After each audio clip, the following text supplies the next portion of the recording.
रिया के चेहरे पर आज एक अजीब सी चमक थी। आंखें हंस रही थीं और होठ गुनगुना रहे थे। जैसे हर लड़की के मन में अपने ससुराल के, पति के और घर परिवार के सपने पलते हैं, वैसे ही रिया ने भी कुछ ख्वाब पाल रखे थे। 21वीं सदी की पढ़ी लिखी तेज तर्रार लड़की रिया आसमान में उड़ रही थी। जैसी सोच रखी थी वैसी ही ससुराल पाई थी। सुखी, संपन्न और सबसे महत्वपूर्ण, घर के सारे लोग पढ़े लिखे व प्रबुद्ध थे। रिया का मानना था कि पढ़े लिखे लोगों से तालमेल बिठाना सहज हो जाता है, मानसिक खटास नहीं होती और जिंदगी आसान बन जाती है। ससुर जी नामी वकील हैं, सासू जी एमकॉम तक पढ़ी बहुत बड़ी समाज सेविका है, देवर एमसीए की पढ़ाई कर रहा है, ननद फैशन डिजाइनर है और पति आरव एमबीए तक पढ़ा हुआ एक बड़ी कंपनी में मैनेजर है। सगाई और शादी के बीच ज्यादा समय नहीं था तो रिया ने ससुराल देखा नहीं था। बस वीडियो पर आरव ने घर दिखा दिया था। बढ़िया शानदार बंगला था। सगाई के बाद 2 महीने में ही शादी हो गई तो ससुराल वालों से ज्यादा जान पहचान का मौका नहीं मिला रिया को। पर रिया को लगा मेरा स्वभाव सरल और हंसमुख है, सो सबको चुटकी में अपना बना लूंगी, समझ लूंगी और घुल मिल जाऊंगी। ससुराल के सारे मेंबर्स पढ़े लिखे समझदार हैं तो दिक्कत नहीं होगी। शादी भी निबट गई और रिया आरव का हाथ थामे एक नए जीवन की नींव रखने जा रही थी। पर यह क्या? रिया ने गाड़ी से उतरकर दहलीज पर कदम रखा कि आश्चर्य में पड़ गई और दिल को धक्का भी लगा। घर के गेट पर एक काला पुतला लटक रहा था। दूसरी ओर नींबू मिर्ची और बीच में लोहे की यू आकार की कोई चीज लगी हुई थी। रिया को अजीब लगा कि पढ़े लिखे समझदार लोग भी ऐसी चीजों को मानते हैं। पर रिया चुप रही।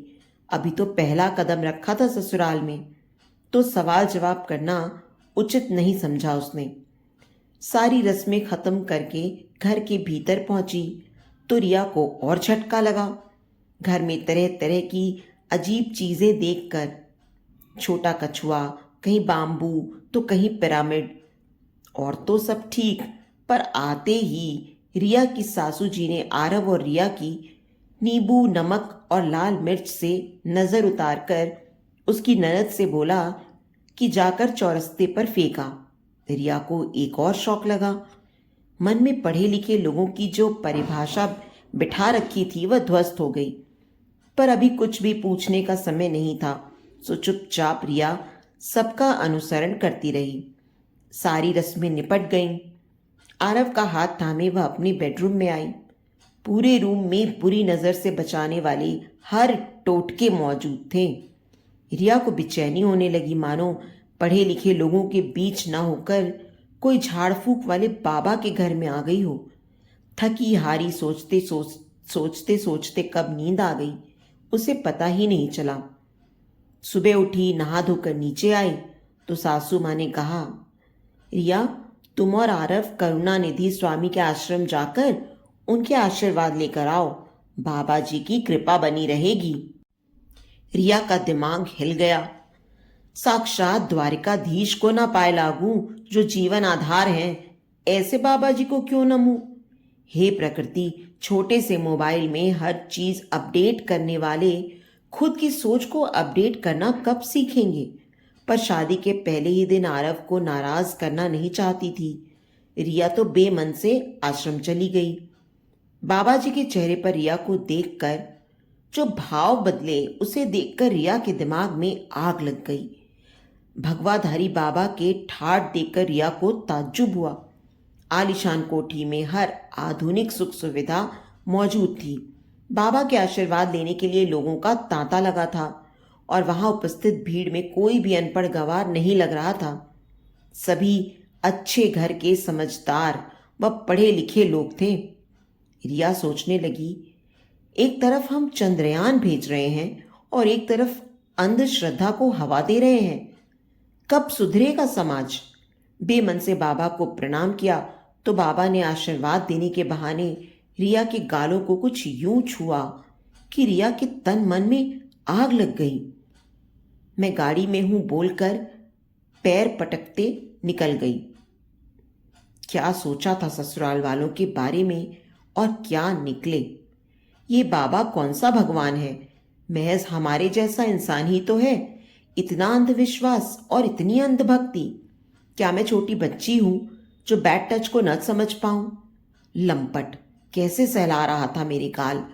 रिया को आरव पर इतना गुस्सा आया था, लेकिन सही समय पर बात करूंगी सोचकर चुप रह गई। हर छोटी बड़ी बात के लिए बाबा, ज्योतिष और टोटके। रिया तिलमिला उठती थी।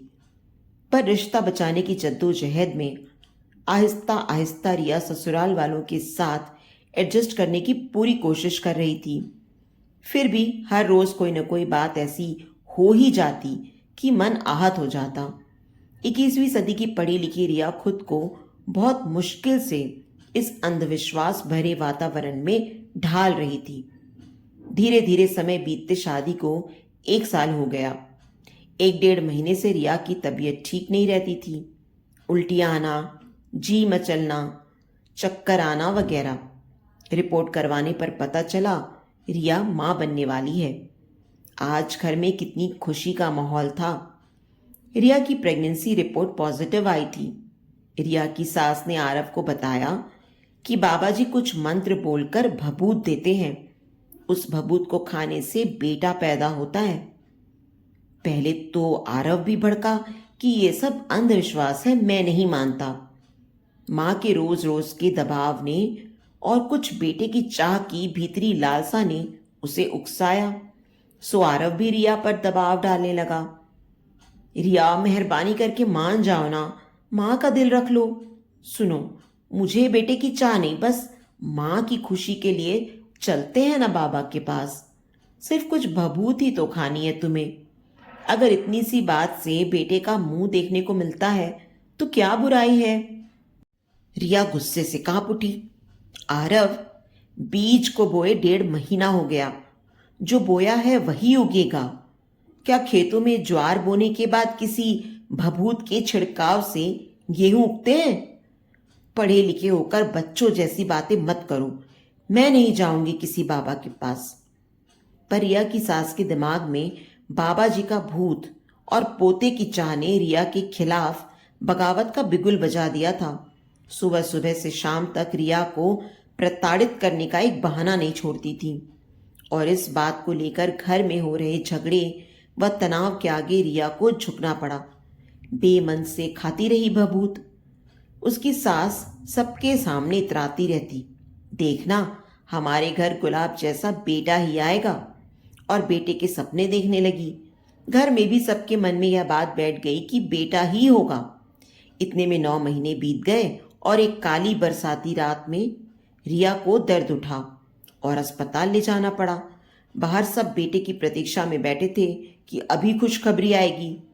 रिया की सास ने नर्स से बोला, जल्दी से मेरे गुलाब जैसे पोते को ले आना मेरी गोद में। बारिश का मौसम था। बिजली जोर से कड़की और नर्स ने आकर एक और बिजली गिराई। माता जी, गुलाब नहीं, जूही खिली है आपके आंगन में।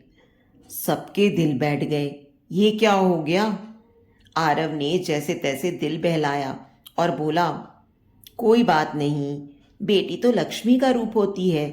लेकिन रिया की सास हारने को तैयार नहीं। बोली, बहू ने श्रद्धा से बबूत खाई होती तो जरूर बेटा होता। खैर, अगली बार ढंग से खिलाऊंगी। पर देख आरव, बेटी बोझ होती है, तू इसका कुछ इंतजाम कर दे। और अगली बार मुझे पोता ही चाहिए। और उसके लिए तेरी दूसरी शादी भी करवानी पड़ी तो भी करवा दूंगी। हाँ। अब आरव का धैर्य जवाब दे गया। उसने उसी समय मां को सख्त शब्दों में डांट दिया। मां, अब बस भी कीजिए। आपके अंधविश्वास ने मेरे मन में भी बेटे बेटी में फर्क का बीज बो दिया था। मेरी बेटी मेरा अभिमान होगी। अब आप मुझे बख्श दीजिए और आप भी ऐसे ढोंगी बाबाओं के चक्कर से निजात पाइए। अपनी सोच बदलिए। हम 21वीं सदी में जी रहे हैं। रिया और अपनी बच्ची के साथ मैं अलग हो जाऊं, उससे पहले सुधर जाइए। आप जैसे स्वभाव वाली सास की वजह से ही कहावत पड़ी होगी कि स्त्री ही स्त्री की दुश्मन होती है।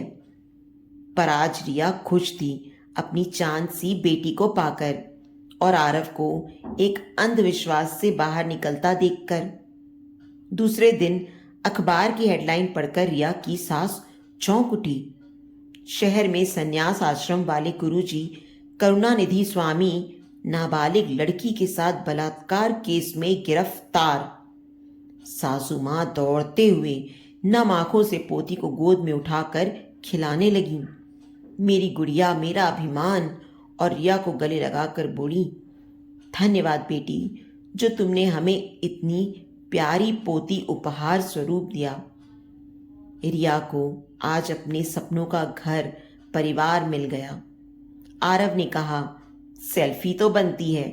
और छोटे से स्क्रीन में संयुक्त परिवार एक साथ हंसते मुस्कुराते झिलमिलाने लगा। तो दोस्तों, आपको ये कहानी कैसी लगी मुझे कमेंट बॉक्स में ज़रूर बताएं। कहानी अच्छी लगी हो तो प्लीज़ इसे लाइक करें और अपने दोस्तों और परिवार के साथ भी शेयर करें। आगे भी इसी तरह और अच्छी कहानियाँ सुनने के लिए मेरे चैनल को सब्सक्राइब करें और हाँ, नोटिफिकेशन बेल को ज़रूर दबाएं। धन्यवाद।